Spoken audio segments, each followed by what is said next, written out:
أعوذ بالله من الشيطان الرجيم بسم الله الرحمن الرحيم الحمد لله رب العالمين والصلاة والسلام على أشرف الأنبياء والمرسلين وحبيب إله العالمين أبي القاسم المصطفى محمد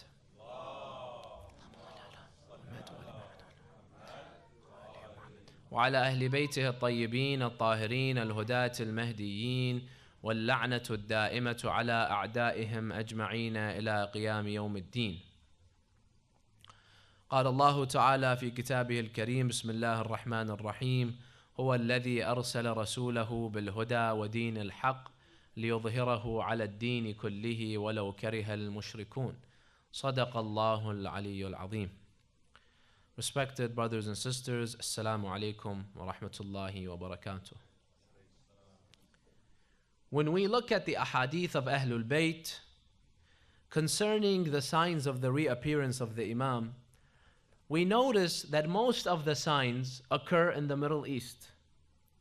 And that's why when we look at the incidents and the events that are unfolding today in the Middle East, such as what is happening in Iraq, what's happening in Ash-Sham, more specifically in Syria, in Iran, Saudi Arabia, and Yemen, one may be led to believe that the signs of the reappearance that our Imams told us about are indeed happening today. And thus, this is the time of the reappearance of the Imam. It's very close. And you hear from time to time certain speakers that will tell you this. And you will read articles on the internet, and these individuals will all try to apply those signs to our day today. And they will tell you that the signs of the reappearance that our Imams told us about are happening right now. And they will tell you that, for example, the ahadith speak about Al-Yamani and his movement. And they will tell you that the movement that we see today in Yemen, this is the movements of Yamani, for example. Or that what's happening in Iran, this is what? This is Khurasani. Or for example, what's happening in Sham, this is Sufyani. Now the question is here, are these events really signs of the reappearance? Can we really apply the signs of the reappearance to what's happening in the Middle East today or not? Now, it would be very pleasant and easy for me to come out and tell you yes, 100% these are the signs of the reappearance. And this would be music to certain individuals' ears. But unfortunately, it's not that simple. I cannot just come out and tell you that these incidents and these events and what's happening in the Middle East are for sure signs of the reappearance of Imam Al-Mahdi.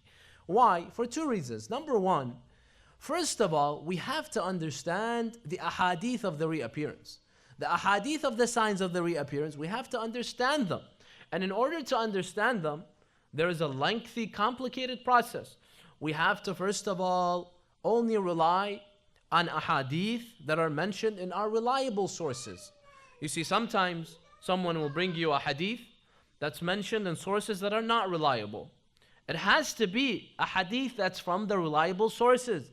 Bihar al-Anwar, which mentions most of the ahadith concerning the signs of the reappearance, or the early books that mention it, like Kamaluddin wa Tamamul Na'ma, Ghaybatul Tusi, Ghaybatul Na'mani, Al-Kafi, and all these other books.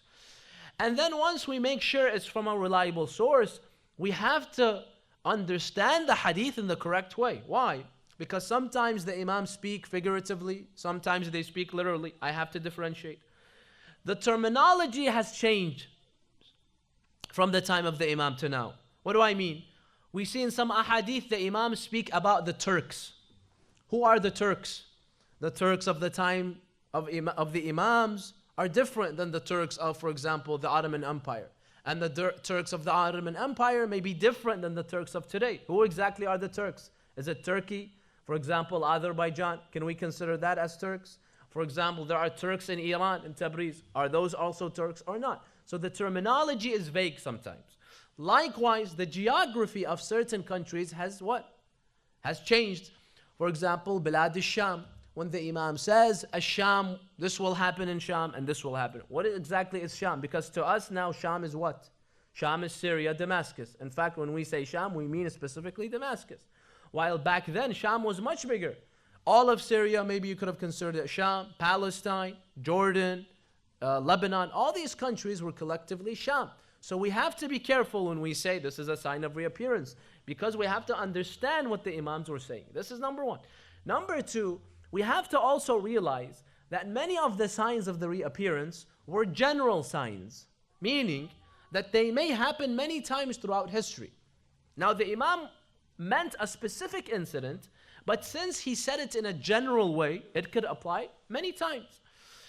Now what do I mean?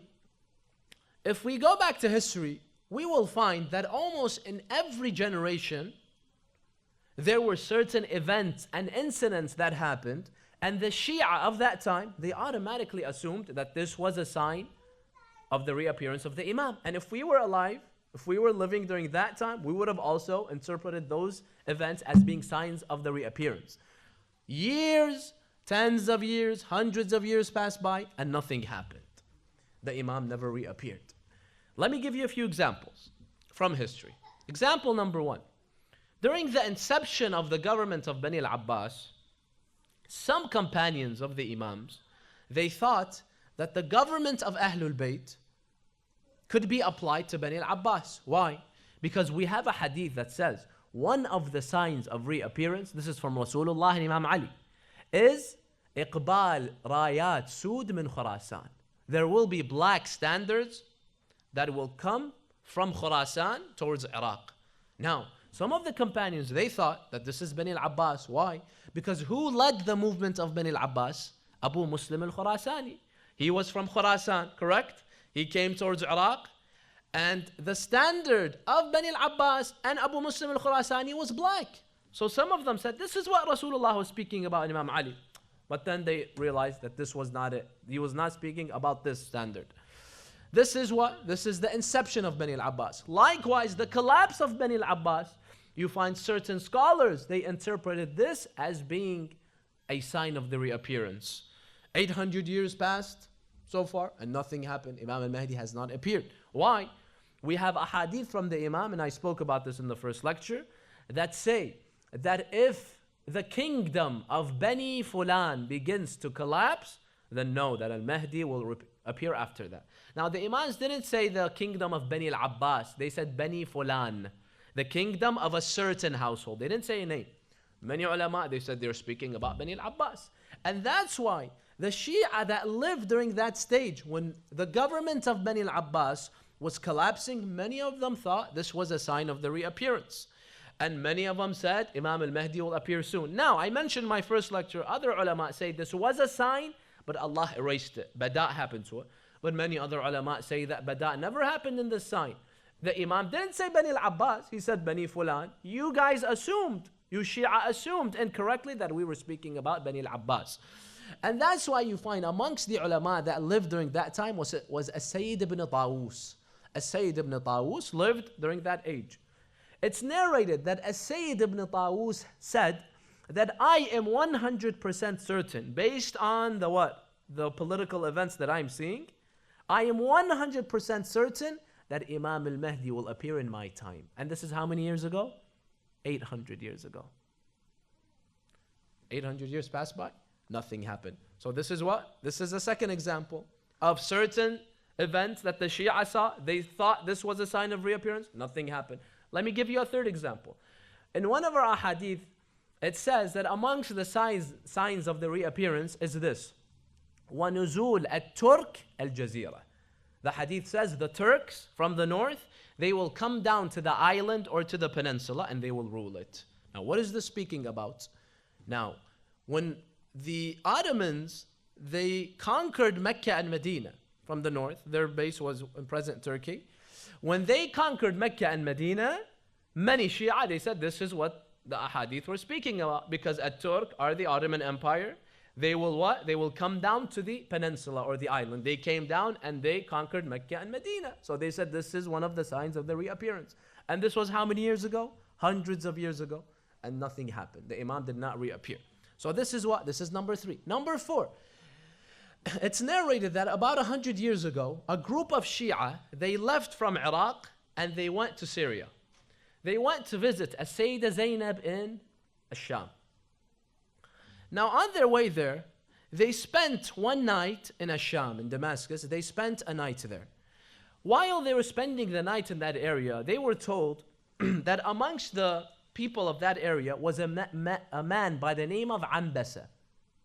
And they were told that that same night that they spent there, Ambasa, he had a child, his wife gave birth. And they were told that he named his child Uthman. So what's the name of this child now? Uthman ibn Ambasa. When we go back to the ahadith, and I already mentioned that, the Imam, he says in one hadith, the name of As-Sufyani is Uthman ibn Ambasa. And this child's name was Uthman ibn Ambasa. So when they finished their ziyarah, and they went back to Iraq, they went to the city of Al-Najaf, and they went and they met one of our ulama by the name of Sheikh Abdullah al-Mamaqani, that lived 100 years ago. They went and they told him the story. They said when we told him the story, he did sujood right away. They asked him, why did you do sujood, Shaykhna? He said, because I thanked Allah that the reappearance of Imam al-Mahdi is near. Why? Because he assumed that Uthman ibn Ambasa as-Sufyani, and the hadith tell us when Sufyani appears, Imam al-Mahdi will appear soon after that. So he assumed that Sufyani was that man, Uthman ibn Ambasa. And this story is how long ago? 100 years ago. Nothing happened. Imam al-Mahdi did not appear. This is number 4. And number 5, we have certain ahadith that mention amongst the signs of reappearance is this. وَقَتْلُ أَهْلِ مِصْرِ أَمِيرَهُم. The people of Egypt will kill their emir, their leader, their ruler. Now, if you remember, in the early 1980s, what happened? Anwar al-Sadat, he was the president of Egypt, and he was assassinated, correct? So many Shia said that this is a sign of the reappearance, because the hadith says, Ahl Masr, they will kill their leader. You see, the signs are all general. So you see one incident, you think it applies to it, you apply it, and you see nothing happens. It's been about, what, 30, 40 years since that incident, and Imam al-Mahdi has yet not, has not appeared yet. So all this comes to show you that we shouldn't rush to conclusions and applying whatever we see to our current affairs.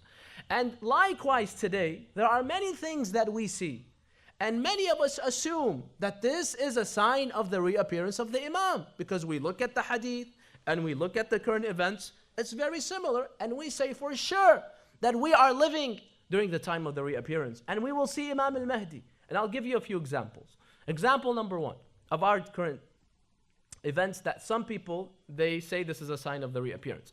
Example number 1. We have in our ahadith mention that amongst the signs of the reappearance is As-Sufyani, and I spoke about that, and we said this is amongst al-alamat al-mahtuma, the definite signs. Now, when we read about Sufyani and what the movement of Sufyani will do and how it will begin, many people, right when they think about Sufyani, who comes to their minds? ISIS, Daesh. Why? Because our ahadith state that Sufyani and his movement will begin in Sham. ISIS began in Sham. We read in the ahadith that when Sufyani and his movement begins, there will be a civil war in Sham. And one hadith says there will be a civil war between 3 factions. Right away you think, wait a minute, Syria, you have Daesh, you have Jabhat al-Nusra, you have Jaysh al-Hur. The hadith tells us that out of these factions, the Sufyani will be the prevalent one. And we see that ISIS is the one that prevailed on all the other factions that were fighting against. So we say Sufyani is ISIS, correct? Now, in addition to that, a hadith from the Imam says that amongst the signs of the reappearance is that Ash-Sham will see fear and hunger like they have never ever seen before. Fear and hunger like they have never ever witnessed. And look at what's happening in Syria today. Look at the hunger. So many besieged cities, no food, no water. Children die because of lack of food. And likewise fear. Everywhere there's fear. So you see that this is a sign that could apply to Syria. And likewise, we find that the ahadith state that As-Sufyani is a Nasibi. He will chase the Shia and kill them. And I read one hadith that said this, that one of the generals of As-Sufyani, he will make a call. He will say, whoever brings a head of a Shia kills a Shi'i. And he brings his head to me, then I will give him 1,000 dirhams. And you see, this is what Daesh is doing right now in Iraq, killing Shia. Their main goal is to kill Shia. And likewise, the Hadith state that after its inception in Syria or in Sham, they will invade, so the Sufyani and his troops will invade Iraq. And you see this is exactly what ISIS did. They were established, they began in Syria, and then they invaded Iraq. And you see what happened in Iraq and the West Iraq and Mosul and all the other cities. So right away, based on all this knowledge, you assume that Sufyani is Daesh 100%. Can we be sure Sufyani is Daesh? Only Allah subhanahu wa ta'ala knows. Now, keep in mind that about 50, 60 years ago, many Shia thought that As-Sufyani was whom? Was the Soviet Union. Why? Because the Soviet Union, what is it called in Arabic? Al-Ittihad As-Sofiati.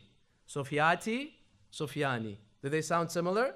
So many Shia, they assumed that Sufyani is Sofiati. The Imam didn't say Sofiati, he said Sufyani. So the Soviet Union was what? Was the Sufyani. And they truly believed in this. The Soviet Union collapsed and nothing happened. So this is what? This is example number one. Example number two of certain things that are happening during our time. Shia of our time, they say this is definitely a sign of the reappearance of the Imam. Is what? A second sign is, you see, for example, what's happening in Yemen. What's happening in Yemen, you find many people, they say this is one of the signs of the reappearance because we see the movement of the Houthis, right? And they are fighting the Nawasibs, the enemies of Ahlul Bayt. And the Ahadith speak about a movement that will begin in Yemen called the movement of Al-Yamani. And the Ahadith say that the movement of Al-Yamani is amongst the best of the movements. They praise the Yamani. So some individuals will tell you the Yamani are the Houthis. Now, this is what? This is example number two. Example number three, Khurasani. Khurasani, likewise, the Ahadith tell us, is a movement that will begin towards the side of Khurasan in Iran. And they will also fight the enemies of Ahlul Bayt, and they will fight against ISIS. Some individuals say Khurasani today is whom? Is Iran, because they were fighting ISIS and they stopped ISIS from basically destroying Iraq and also attacking Iran. So they will tell you that Sufyani is Iran. This is number three. Number four also, another example that you have of today. We have a hadith that says amongst the signs of the reappearance is this: وَخَلْعُ الْعَرَبِ أَعِنَّتَهَا وَخُرُوجُهَا عَنِ السُّلْطَانِ. Amongst the signs of the reappearance is that the Arabs will revolt against their kings and leaders and they will topple them and remove them. Many people say this is what? Obviously this is the Arab Spring, what we saw in Egypt and Libya and Tunis and the surrounding countries. So they automatically assume that what the Imam said 1,000 years ago, they were speaking about the Arab Spring that happened a few years ago. This is what? This is number four. Number five, we have a hadith from the Imam that says this. He says, مَنْ يَضْمِنْ لِي مَوْتَ عَبْدِ اللَّهِ أَضْمِنْ لَهُ الْقَائِمِ. He says, whoever sees a king by the name of Abdullah, whoever sees that king and that king dies, whenever that king dies, then Al-Mahdi will appear soon after that.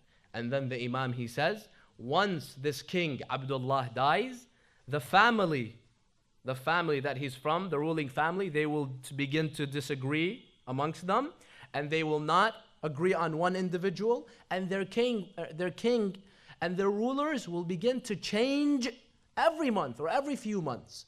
And then the narrator, he asks, will this take a long time? He says, no. The Imam says, when Abdullah dies, shortly after, soon after, Al-Mahdi will appear. Many people will tell you this is speaking about Saudi Arabia. King Abdullah that died almost a year and a half ago, this was the king that the Imam was speaking about. Was he speaking about that king? Only Allah subhanahu wa ta'ala knows. This is example number five. Example number six, a sixth example of what's happening right now. There are hadith that tell us this. They speak about al-rayat al-sufr. There will be yellow flags or yellow standards. The ahadith tell us these yellow flags, they will come from the west and they will come to Sham.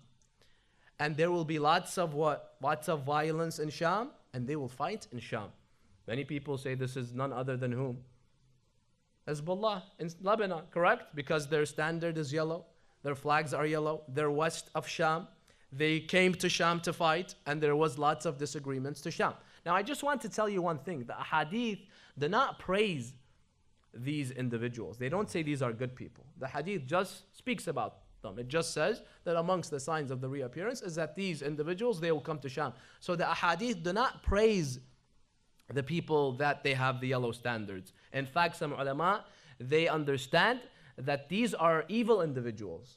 But you have certain people that say, no, these are good people, and these are the certain group that we mentioned in Lebanon. So this is another example. Another example, a sixth example, which number did we reach? Is we have a hadith that I already mentioned. The Imam, he says, amongst the signs of the reappearance is there will be what? This verse will apply. He read this verse. وَلَنَبْلُوَنَّكُمْ بِشَيْءٍ مِّنَ الْخَوْفِ وَالْجُوعِ وَنَقْصٍ مِّنَ الْأَمْوَالِ. Amongst the things the Imam said, that amongst the signs of the reappearance is there will be what? Lack of money, lack of wealth. There will be a recession. There will be a global recession. And that's why you have certain Shia today, certain scholars, certain speakers that have come on the minbar and have said, I have heard them, they have said that the global recession of 2008, this was what Imam Al-Sadiq was speaking about 1,000 years ago, when he said that amongst the signs of the zuhur, of the reappearance of the Imam, is that there will be a global recession. Was Imam Al-Sadiq truly speaking about this? Only Allah knows. And finally, we have in our ahadith, the Imams, they speak about the people of two countries. Number one, the people of Palestine, and number two, the people of Bahrain. I saw a hadith speaking about the signs of reappearance. The Imam, he says, amongst the signs of the reappearance is the people of Bahrain and the people of Palestine. They will endure very, very difficult times. They will go through difficult times. The Imam says, Al-waylu li ahli al-Bahrain. Woe unto them. This is how difficult a time they will go through. And many people, they say the Imam was speaking about this time, the occupation that's taking place in Palestine, and what happened, the revolution of the people of Bahrain the past few years, and how the government started a major crackdown against them. So, the point that I'm trying to tell you is there are many incidents that are always happening, and we, the Shia, assume that these are automatically signs of the reappearance. Are they necessarily signs of the reappearance? Only Allah knows. We cannot rush and saying that this is a sign of the reappearance of the Imam for sure. We cannot say for sure that these are signs of the reappearance. Because these are general signs. The Imam says black standards, yellow standards, Sufyani. They could apply to anyone. How can I be 100% sure that the Imam is speaking about this movement? Just like I mentioned the stories of Shia that lived many years ago. They saw certain things in their time. They thought this was a sign. Nothing happened. Remember I mentioned Sayyid ibn Tawus, 800 years ago. He witnessed the collapse of what? Of Bani al-Abbas. He said this is a sign and Imam al-Mahdi will appear in my time. This is 800 years ago and nothing happened. So we shouldn't rush, my friends. And that's why the hadith of Imam al-Sadiq, he mentions this. This is all from our hadith. He says in one hadith, Imam al-Sadiq, about not rushing and assuming. Don't assume everything you see, this is a sign automatically. Don't assume Imam al-Mahdi will come in your time. Have hope, yes. It's good to have hope in al-Mahdi. Say, I hope these are signs of the reappearance. Say, inshallah, the Imam, I will see him in my time. But do not say for sure. Only Allah knows for sure if these are the signs of the reappearance. Maybe 100 years will pass, 200 years will pass, and nothing will happen. Thus, Imam al-Sadiq, he says in the hadith, he says, كَذَبَ الْوَقَّاتُونَ. He says, number one, that those individuals that give you a time, they will tell you Imam al-Mahdi will appear in this year. These individuals are imposters, they're liars, do not believe them. No one knows but Allah. And then the Imam says, وَهَلَكَ الْمُسْتَعْجِلُونَ. Those individuals that what? They're always in a rush. Oh, they assume this is a sign. Oh, Imam al-Mahdi is going to come in my time. These people, halaku, they're going to die without seeing Imam al-Mahdi. They're making a big mistake. So don't rush, don't be in a hurry. Oh, this is a sign, that's a sign, Imam al-Mahdi is coming next year. هَلَكَ الْمُسْتَعْجِلُونَ. And then he says, وَنَجَى الْمُسَلِّمُونَ. He says those individuals that will be safe, those individuals whose position and mentality is correct, is those that what? That say, I don't know when Imam al-Mahdi will reappear. The point is, I'm ready. Whether Imam al-Mahdi appears tomorrow, whether he appears in 50 years, or whether he appears in 1,000 years. The point is, I am ready, I do my wajibat, and I am ready. So this is the correct mentality, Imam al-Sadiq says. Don't always rush and assume that these are signs. Say whenever Imam al-Mahdi comes, I will be ready. We should always be ready for Imam al-Mahdi. And in another hadith, it's mentioned that the ashab of Imam al-Sadiq, they had gathered around Imam al-Sadiq and they were speaking about the signs of the reappearance. And they were applying to some of the events of their time, to that time, because many Shia, they thought that, the government of Al-Mahdi, because to them Al-Mahdi wasn't clear who's going to be, which of the Imams is going to be Al-Mahdi, and which of the Imams will rise. So some of them, they were saying, maybe it's going to be in our time. Al-Mahdi is going to appear very soon. Imam al-Sadiq, he said these words. He says, إِنَّمَا هَلَكَ النَّاسِ مِنْ أَجْلِ اسْتِعْجَالِهِمْ لِهَذَا الْأَمْرِ. He said, how many individuals have incorrectly assumed that these are signs of the reappearance, and they weren't signs. How many individuals have incorrectly assumed that Imam al-Mahdi will appear soon, and Imam al-Mahdi did not appear soon. The Imam said, إِنَّ اللَّهَ لَا يَعْجَلْ لِعَجَلَةِ الْعِبَادِ. He said, you human beings are in a hurry. You always want to assume. Allah subhanahu wa ta'ala is not in a hurry. Allah has set a designated date, and Allah subhanahu wa ta'ala is not going to change it just because of your speculations and because of your assumptions. So, and then the Imam, he said this. In another hadith, the Imam, he said these beautiful words. He says about our aqidah and about waiting for the Imam. He says, اعرف هذا الأمر فإنك إن عرفت هذا الأمر لم يضرك تقدم هذا الأمر أو تأخره. He says that make sure that your aqidah is correct. You believe in Al-Mahdi, he's the Imam of your time. Do the duties that I spoke about in my earlier lectures. I said there are certain duties that we have to do to be called a muntadhir, a waiter, someone that waits for the Imam. Do those duties in al-ghayba, and you're all set. Don't worry about what happens after that. اعرف هذا الأمر فإنك إن عرفت هذا الأمر لم يضرك تقدم هذا الأمر أو تأخره. As long as you're doing what you're supposed to do, you're ready for the Imam, your aqidah is right, it doesn't matter if Imam al-Mahdi comes tomorrow or in 1,000 years. The Imam says why? He says فإنك إن عرفت هذا الأمر فمن عرف هذا الأمر ومات قبل أن يقوم صاحب هذا الأمر. If someone, his aqidah is correct, if someone, he does what he has to do, he does his duties towards the Imam, but he dies before the Imam comes. The Imam says, كَانَ بِمَنْزِلَةِ مَنْ كَانَ قَاعِدًا فِي عَسْكَرِهِ. If you don't make it for that day that the Imam comes, Allah subhanahu wa ta'ala, if you did what you were supposed to do, you did your duties to Imam Mahdi, you had that connection with Imam al-Mahdi, the things I said, you do dua for al-Mahdi, you do ziyarah, you do good deeds for al-Mahdi, you read dua al-Nudba, and you make sure that you're doing good deeds, staying away from the bad deeds to please Imam al-Mahdi. If you're doing what you're supposed to do, and you die before Imam al-Mahdi appears, Allah will write you as if you were one of the companions of al-Mahdi. We've spoke about this. And in fact, I remember I mentioned the hadith of Imam al-Sadiq. He says, "Man mata muntadhiran lihadha al-amr," whoever dies but doing his duties before the Imam comes, the Imam said he will be as if he fought with Imam al-Mahdi. And then the Imam said, no, even higher, he will be as if he fought with Rasulullah.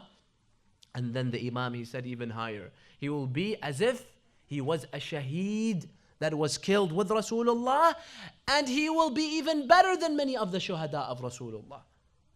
So the Imams are trying to tell us this. Don't stress it. The Imam will come tomorrow or in 1,000 years. The point is, be ready. Yes, we would love that the Imam comes sooner. We would all want that. That's why the Imam said in the Tawqi', do dua وَأَكْثِرُوا مِنَ الدُّعَاء بِتَعْجِيلِ الْفَرَجِ فَإِنَّ فِي ذَلِكَ or فَإِنَّ ذَلِكَ فَرَجَكُمْ or فَرَجُكُمْ. The Imam said, always do dua, ask Allah to hasten my reappearance, because Allah will answer our du'as. He will make it quicker. So do dua. We yearn for His reappearance, but don't stress it. If you die while you have the correct aqidah, while you were doing what you were supposed to do, Allah will write you amongst the Shia and the companions of Imam al-Mahdi. And we mentioned in the hadith that Allah sends an angel to my grave. When Imam al-Mahdi rises, he will ask me, your master al-Mahdi has finally appeared. Do you want to come back in the raj'ah and fight with him or not? So why should I stress it? The point is, if I do what I have to do, Allah will write me amongst the companions and I can come back and join the Imam and his army. So that's why we have to be extra careful, my friends, before we apply any sign of the reappearance to our time. Sallu ala Muhammad wa ali Muhammad. And because of this point, because many of these signs are not clear, they're general, they can apply to many times, you find there are certain individuals, there are certain times in history where some people have taken advantage of these signs to try to apply them to themselves. Certain imposters throughout history have claimed to be Al-Mahdi, or they have claimed to be some of the supporters of Al-Mahdi. Let me give you two examples. One example is of Bani al-Abbas. Bani al-Abbas, when they came to power, they claimed that our government that we formed, this is the government of Al-Mahdi. Rasulullah spoke of Al-Mahdi, right? He said, Al-Mahdi min atrati, min ahli bayti. He said that Al-Mahdi is from my family. He said that Al-Mahdi, he will come at a time in which the world is filled with what? With injustice. He will fill it with justice. They said Rasulullah was speaking about us. Do you see how they twist these ahadith so that they can benefit from them? Why? They said, number one, the Prophet said that Al-Mahdi will be what? And his government, they will be from my family. They said, we are the cousins of Rasulullah, Bani al-Abbas. So he was speaking about us. That's number one. Number two, they said that the ahadith indicated that he will come at a time in which the world is filled with injustice. They will remove the injustice, the government of Al-Mahdi. Yes? They say Rasulullah was speaking about Bani Umayyah. The injustices of Bani Umayyah. We removed Bani Umayyah and we are filling the world with justice. This is number two. Number three, they said that the ahadith indicated that a sign of the reappearance will be what? We mentioned this. The black standards from Khurasan. And the what? And the movements of Bani al-Abbas was begun by whom? Abu Muslim Khurasani from Khurasan, and his standard was black. So they said the Prophet was speaking about us. The Quran, they said, was speaking about us. We mentioned, Allah mentioned in the Quran in various verses that what? That Al-Mahdi will come and he will establish justice. They said Allah was speaking about us. We are the Mahdi. For example, when Allah subhanahu wa ta'ala says, وَعَدَ اللَّهُ الَّذِينَ آمَنُوا مِنْكُمْ وَعَمِلُوا الصَّالِحَاتِ لَيَسْتَخْلِفَنَّهُمْ فِي الْأَرْضِ.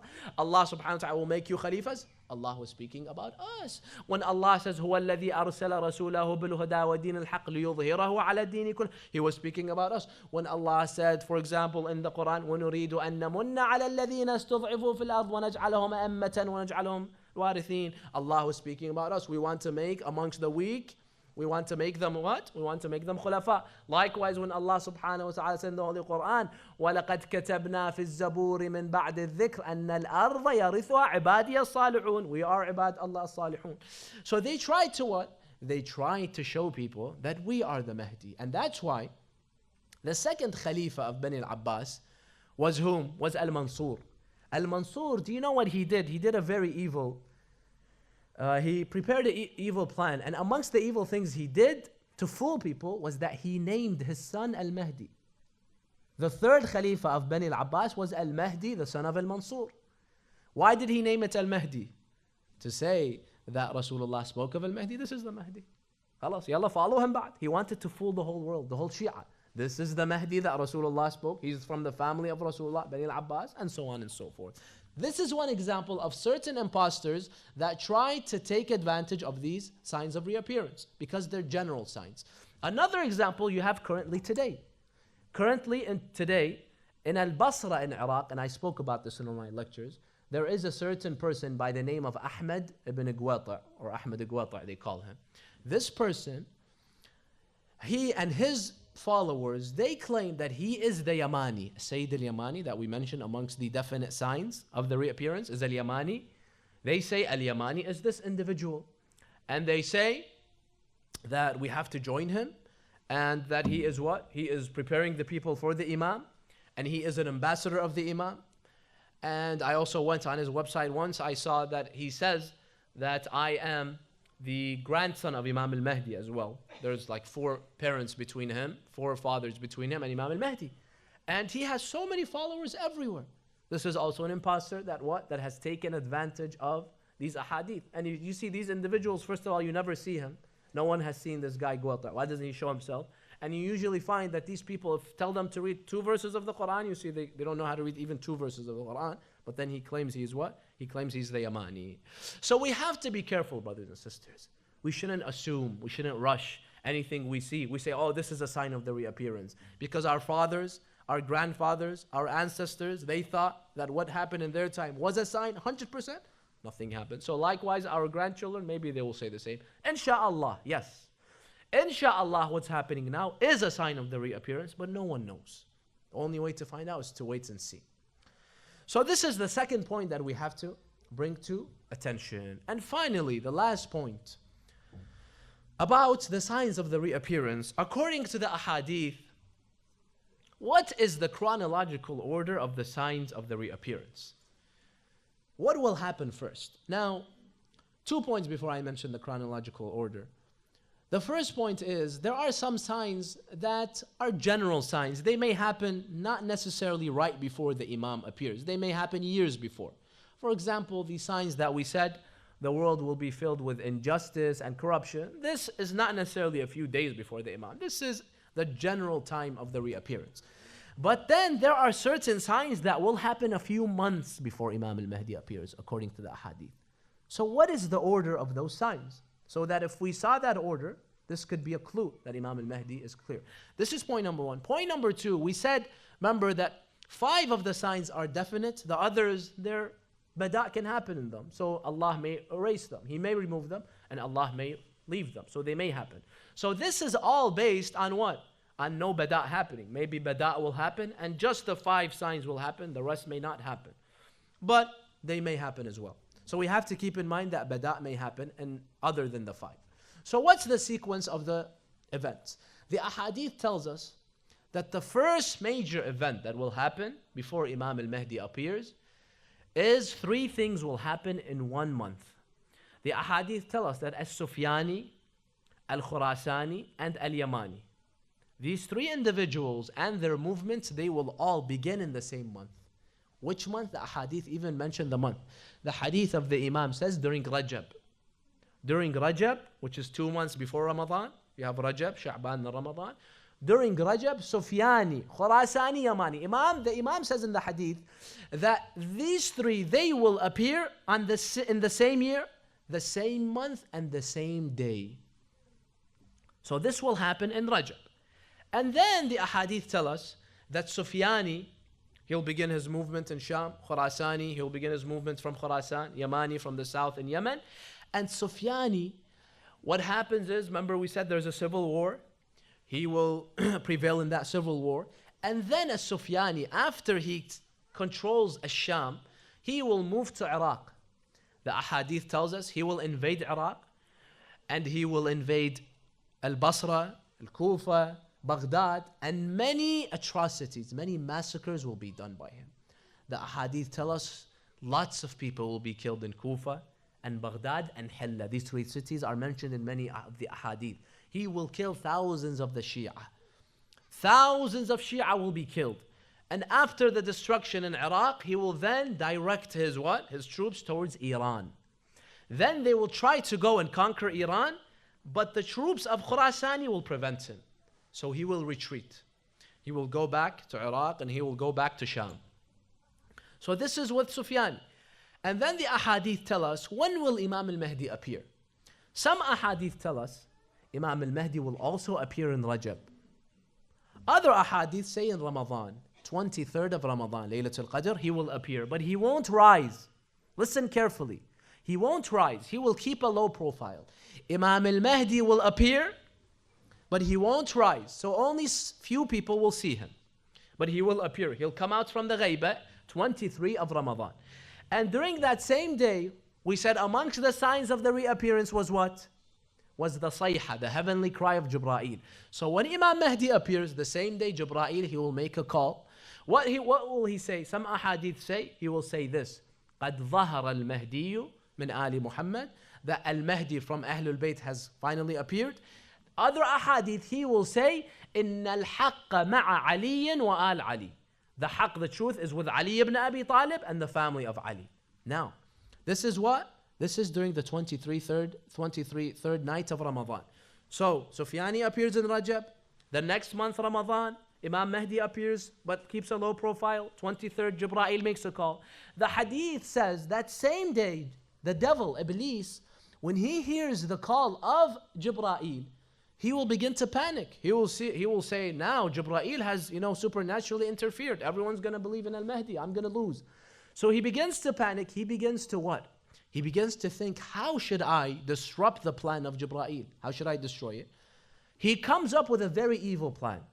The next night or the next day, the devil, he will make a call. For the first time, that voice that was always whispering in our minds, we will hear it. Many ahadith indicate that Iblis, the devil, he will make a call as well. Everyone will hear it. What will he say? He will say, Al-Haqqu fi Uthman wa shi'atah. He says, Jibreel said the haqq is with Ali and his Shia. That Iblis, he will come and say, no, haqq, the truth is with Uthman and his Shia. Now, who's Uthman? One hadith says that by Uthman he means Uthman ibn Affan, the third Khalifa.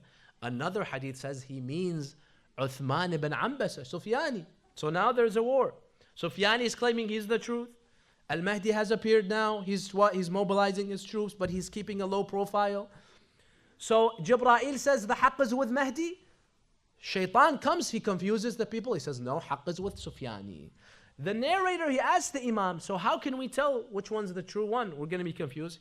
He said, those believers, the ones that were true believers, they won't be affected. It's only the ones that their iman was shallow, that they were hesitant to begin with, maybe they will be affected. But the believers who have deep iman, they will not be affected at all. So this is all in Ramadan. And then what happens? Imam al-Mahdi, the ahadith say he will be in Medina until Dhul Hijjah. In Dhul Hijjah, which is the time of Hajj. So Rajab, Ramadan, and then Dhul Qa'dah, the fighting of Sufyani, all the destruction he does in Iraq, until Dhul Hijjah, 2 months after Ramadan. Shawwal, Dhul Qa'dah, Dhul Hijjah, 3 months after Ramadan, Imam al-Mahdi finally sends a messenger to the people of Mecca during Hajj. And we spoke about this. We said this is one of the definite signs of al-Mahdi. He sends whom? Muhammad ibn al-Hassan, dhul nafs al-Zakiyah. He sends him to the people of Mecca to prepare the people of Mecca to join him. He goes to Mecca during Hajj, he invites the people. The people of Mecca, they kill him in Masjid al-Haram. When does this happen? The ahadith mention the date. This happens 25 of Dhul Hijjah. So the incidents begin from Rajab, Sha'ban, Ramadan, Dhul Hijjah, Shawwal, Dhul Qa'dah, Dhul Hijjah. 25 of Dhul Hijjah, the hadith state that this messenger of the Imam will be killed in Masjid al-Haram.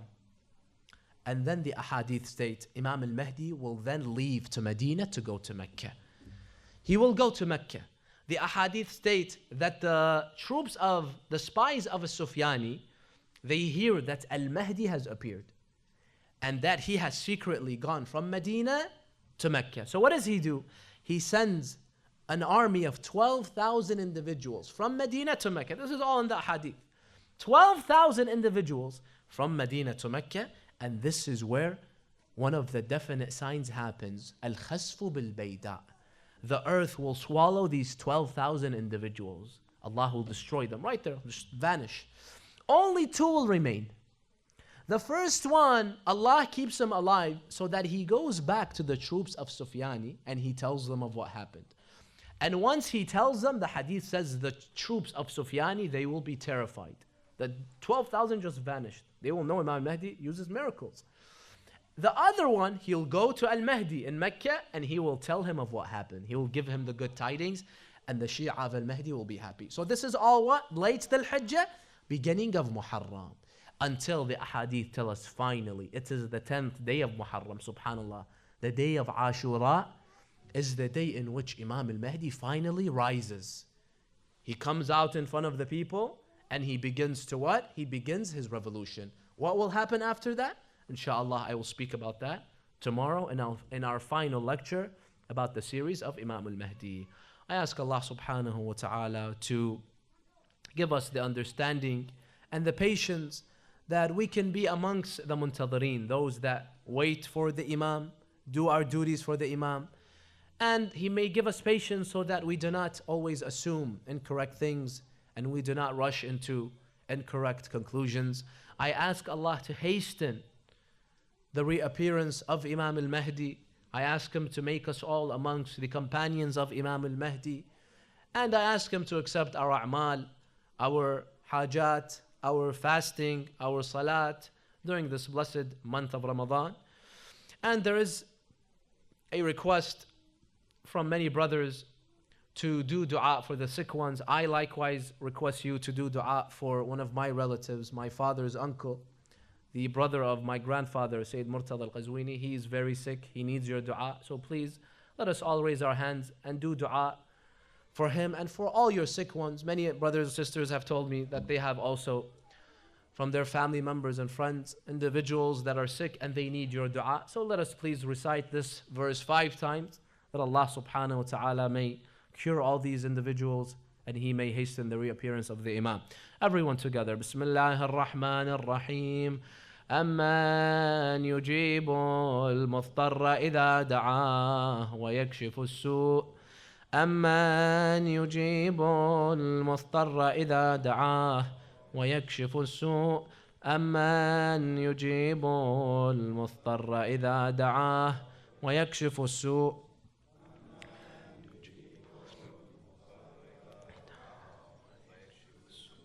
أمن يجيب المضطر إذا دعاه ويكشف السوء وإلى أرواح المؤمنين والمؤمنات نهدي ثواب الفاتحة مع الصلوات.